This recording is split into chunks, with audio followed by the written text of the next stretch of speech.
Hey everyone, welcome back to Great Northwest Weaponry. This is Thomas, and today we are going to be taking a look at the Femaru Pistole Model 37. It's JHV 41, and we'll get a little into what that marking actually means later. But basically, this is it's Hungarian made, and but made for the German army in World War II, specifically made for the Luftwaffe. The Luftwaffe actually did 2 contracts for these in the Second World War.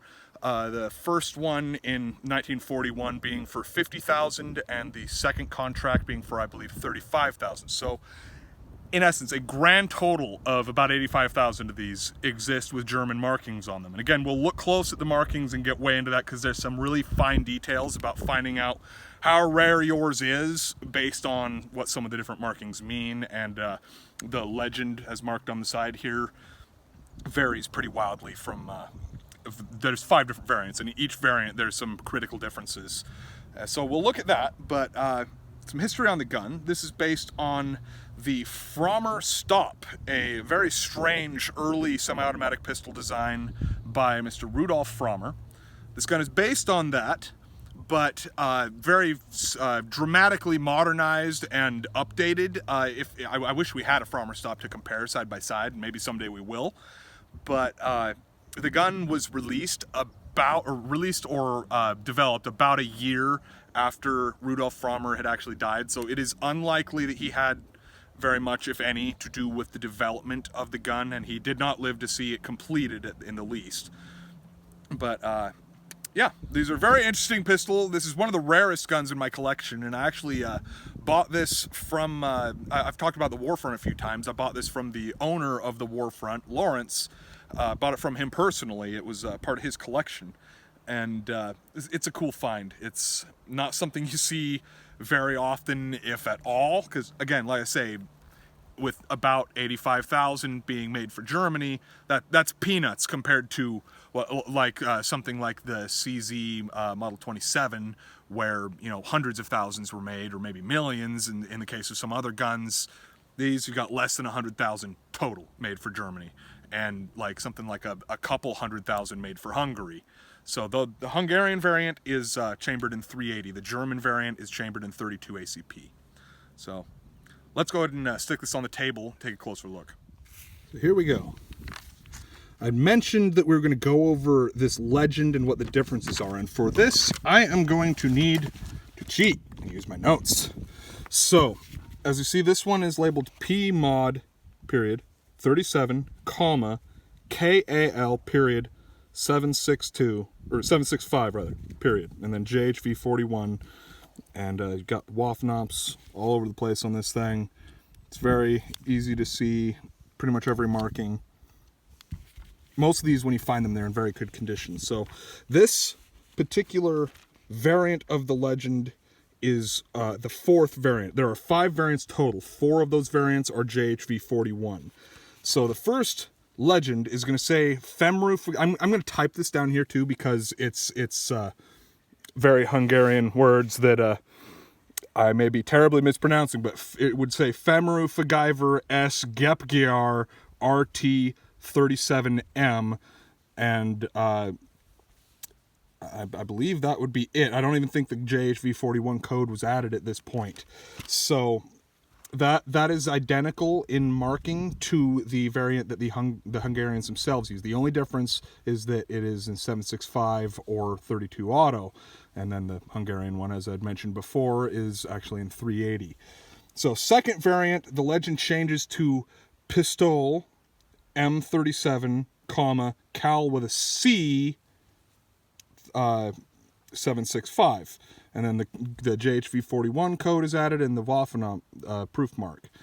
So third variation, legend Pistole M37 Cal with a K, and then the legend you see here. And then the 5th legend is going to be, everything is going to be identical except the Waffen proof is going to be a different code, and it's now going to say JHV 43. So these were produced for Germany from 1941 to 1944. That's when they completed the second contract, was in 44. That's it for the notes. Let's look at how to disassemble this thing. It's interesting. So take out your mag, And you see there's two notches here. You're going to lock on the first one. Rotate the barrel, and then there's a slot that this piece fits through. You pull that out, and then it just comes off after you release. So your recoil spring and guide rod, slide, and frame. Reinsert it, make sure you got the guide rod oriented the correct way, and the guide rod fits into this notch right down there. So make sure that is lined up.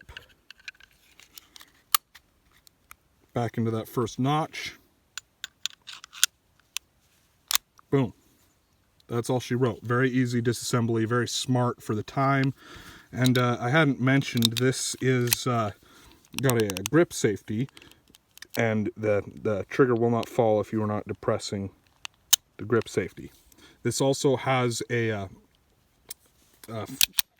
frame-mounted manual safety. That is something that after the first variant was added, the first variant was made, sent to the Luftwaffe, and they said they liked it, but they wanted a manual safety added. The Hungarian variant only has the grip safety.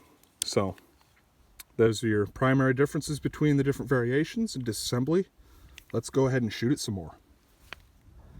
Something you'll notice if you ever do find a German contract Femaru, it's probably going to be in excellent condition, and there's a few things that go into that, but primarily with these being made for the Luftwaffe, they were probably only ever shot in practice, because by and large, what a pilot would actually be carrying a pistol for is to off himself in the event of his plane catching fire. They're not meant to fight with, really. Like there are some instances from both world wars of pilots taking pot shots at other planes with their sidearms, but that's pretty uncommon, and very few of those accounts can actually be verified. But so yeah, basically if you find one, it's going to probably have more than 90% of its finish remaining if you manage to find one, because that is one thing that is an interesting side note about the Luftwaffe, of which I've always found fascinating, is the only member of the Luftwaffe that I can find any evidence of being tried for war crimes was Hermann Göring himself. And of course he would be gone after. He was like one of Hitler's right-hand guys, but the Luftwaffe themselves were considered to be one of the most honorable units in Germany at the time. If you were to be captured by a German, you wanted it to be the Luftwaffe.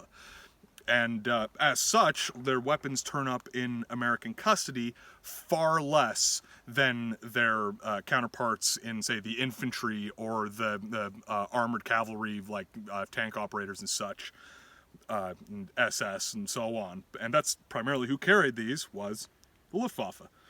They did find their ways into the hands of tankers and officers from time to time, but who they were made for, again, and I've probably said this one word like 18 times in this video at this point, Luftwaffe. They're made for them. So it's a 7-run mag. I hadn't pointed that out, and I love this little thing on the, this is actually on the magazine, is this little tag for your pinky. So if you notice, like I have fairly large hands and my pinky just kind of free floats, but once you insert the mag,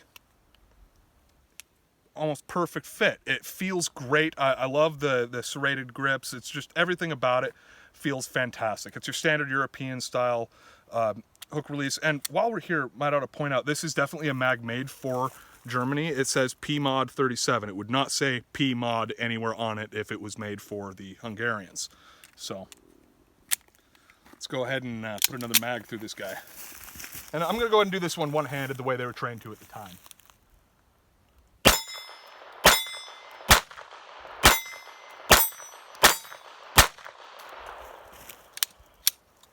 The gun does not lock open on empty. Again, this is your manual safety, and you can slide lock it on the second notch on this side here. If you wanted to start with a open slide when you insert your mag and then click and it's ready to go. But yeah, it's an awesome piece. This is one of my favorite pieces, one of the pieces I'm most proud of in my collection. They're very well made and just beautiful, beautiful little handgun here. So hope you guys enjoyed the video. We'll see you next time on Great Northwest Weaponry.